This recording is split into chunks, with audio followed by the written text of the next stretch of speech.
Bueno, Buenas noches, Hola Carolina. ¿cómo están todos? Hoy vamos a hablar sobre el libro El efecto valor. Bueno, yo les voy a dar una visión general de lo que es el libro. Entonces el libro es una novela que es de un misterio, de un asesinato. Pero esta novela nos da una visión general de lo que sucede en la vida del cotidiano de todas las organizaciones a nivel empresarial. Entonces el libro trata de una compañía que se llama Landestar, en la cual ellos todos los años se reunían para hablar de lo que ellos llamaban una siguiente gran innovación, o lo que por lo menos nosotros ahora llamamos, por lo menos cuando se aplican la 6C, el Six Sigma o la Lean Manufacturing, todas esas cosas. Entonces ellos habían contratado a una empresa consultoría, las cuales les ayudaban a realizar pues esos proyectos, la implementación de los proyectos. Entonces resulta que la siguiente gran innovación la había planeado el ejecutivo de la consultoría, que se llamaba Carpenter, y le había dicho a Michael Fallon que se encargara de eso en Londres. Fallon era el asesor. Fallon era el asesor contratado para trabajar en esa compañía. Okay. Con la innovación, que la última que estaban planeando era la CCB, cadena de conexiones de valor. Entonces resulta que el libro se basa en todo eso y comenta cómo cada uno de los ejecutivos de Londersar había tenido a cargo una siguiente gran innovación, pero cada una de estas había fallado porque ninguno había tenido como la suficiente el tiempo para dedicarle a esta implementación, y tampoco le han tenido el desempeño, pues el empeño, le han metido pues toda el empuje, la energía, le habían logrado conectar las áreas de la empresa para que trabajaran en una misma dirección para conseguir el fin, la meta pues de esa innovación. Pero esta última, como había estado a cargo del consultor, todos ya como que no lo veían como una carga adicional a su trabajo, sino que ya todos estaban conectados y ya todos iban a un mismo fin, y todos veían cómo su tarea individual afectaba o aportaba a lo que realmente el cliente iba a recibir. ¿Sí estaba dando resultados esta última gran innovación? Estaba dando resultados. Entonces esta última reunión lo que querían era evaluar si continuar con esta CCB o iban a escoger otra como se había hecho todos los años.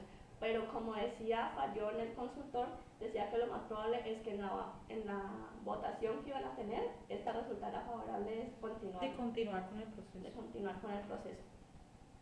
Entonces pues la historia relata cómo al final del primer día de la reunión, pues el primer día de reunión, antes de salir a cenar, pues matan a Michael Fallon. Entonces es el desenlace de por qué todos y cada uno pueden ser sospechosos, porque ya habían fallado en su gran innovación, entonces pensaban que tal vez podían ser, todos pueden ser asesinos, muchos intereses. Todos eran sospechosos. Todos podían ser sospechosos. Ajá.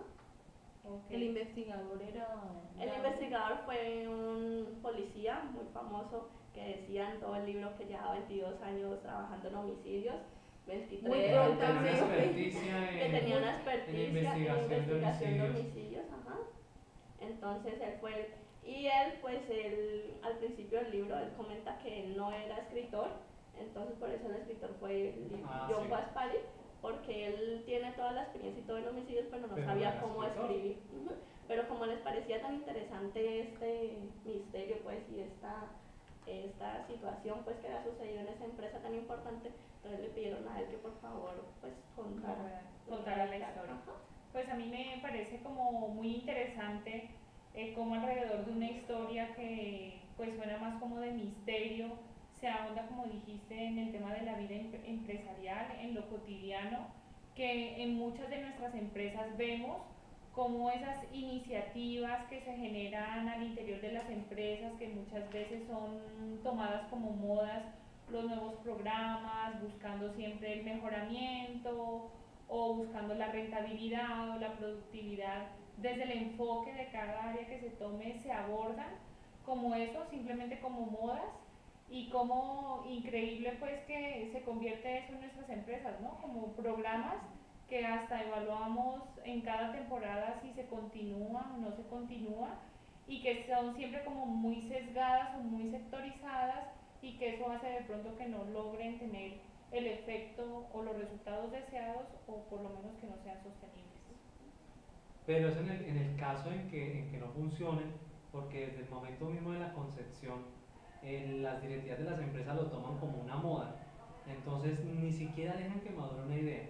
Pero en el caso, cuando sí funcionan todos estos programas de mejoramiento, hemos podido ver que las empresas se vuelven más productivas, se vuelven más rentables, mejoran sus tiempos de entrega al cliente, allí generan una estrategia, una ventaja competitiva frente a la competencia.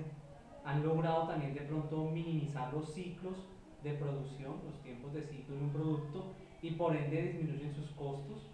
Las empresas se vuelven más eficientes también con todos sus programas de mejoramiento. Incluso el clima organizacional también mejora. La gente, al ver que estos programas de mejoramiento les está ayudando no solo a satisfacer al cliente, sino también a mejorar la rentabilidad de la empresa, ellos ven que también les va a servir a ellos en cada uno de sus puestos de trabajo. Pero precisamente ese tema de la parte de cómo cada uno de los miembros de la organización, desde el presidente mismo, recibe muchas veces estas ideas sin realmente una conexión entre ellas, de pronto no tan planeadas, donde no se están identificando muchas veces en ella como tal y de pronto sí logran esos resultados, pero demoran mucho porque el proceso no es recibido de una forma como tan estructurada y como tan que lo sientan de ellos. El efecto valor habla precisamente de ese fenómeno en cuando usted logra que las personas se identifiquen con ella. Y una estrategia que busca es precisamente tratarlo como si ellos fueran los clientes. Al convertirte tú como el cliente, en lo cual tú tienes mucha experiencia, logras que eso, tú identifiques las cosas que realmente esperarías de lo que estás haciendo, cómo aporta eso, y cambia en cierta forma como la parte cultural, son aceptados mucho más rápido los cambios y por lo tanto los resultados terminan siendo mucho más efectivos y eficientes. Y ahí se aborda una parte importante que yo creo que el texto resalta mucho, es ese tema de la parte blanda, que habla el texto. Que realmente es la parte dura. Que como lo menciona el libro, es la parte dura porque es lograrlo. Y que se logró, lo vemos sin ese ánimo, o sea, el programa se desarrolló buscando sí obviamente desarrollar un proyecto, un programa que la empresa buscaba para obtener un resultado positivo, esa cadena de valor, pero realmente sin querer crearon una cultura. Sí, y mira que ni siquiera Carpenter, que fue el que lo ideó, nunca pensó que iba a tener la dimensión que tuvo, y cuando se le devolvió de cierta manera, él en ese momento, al verse en ese riesgo, es que toma una decisión de esas tan acelerada, que en este caso nuestro personaje, Andrés Carue, es quien termina siendo nuestro nuevo asesino. Correcto. Desde el enfoque, pues, tratando de poner ese contexto del supply chain, al integrarlo a la historia, pues, del efecto valor.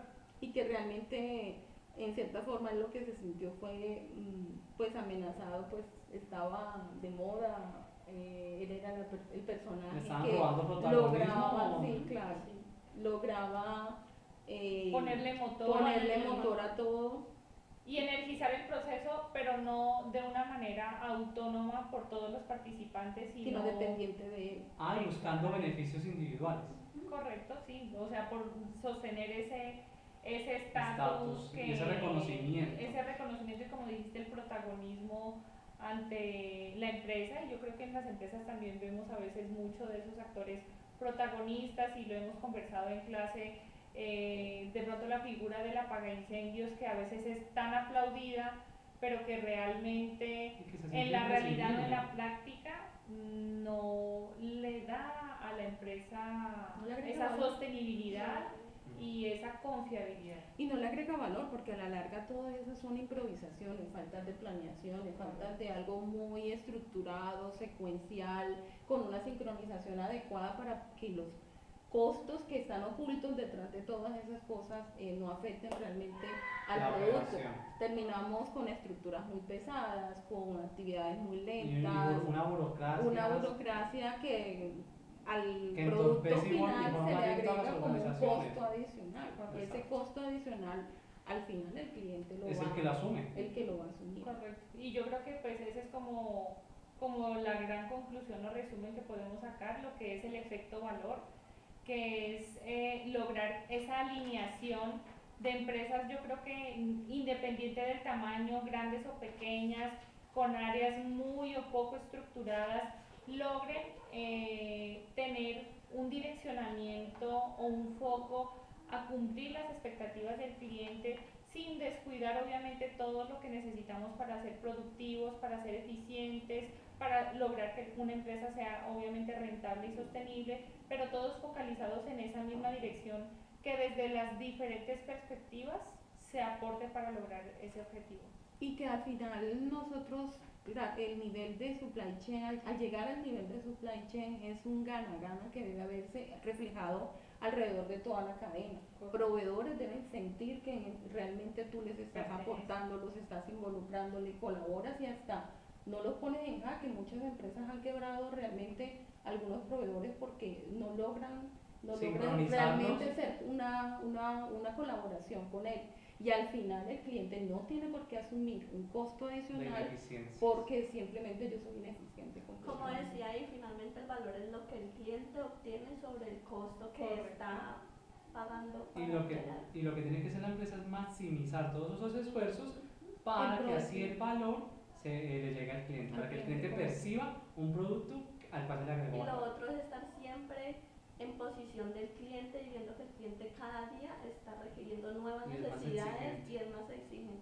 Y nos va a mantener también, o sea, ser sostenible todo el proceso porque estamos innovando, estamos reinventando cosas para poder agregar muchísimo más valor. Correcto. Bueno, gracias. Muchas gracias.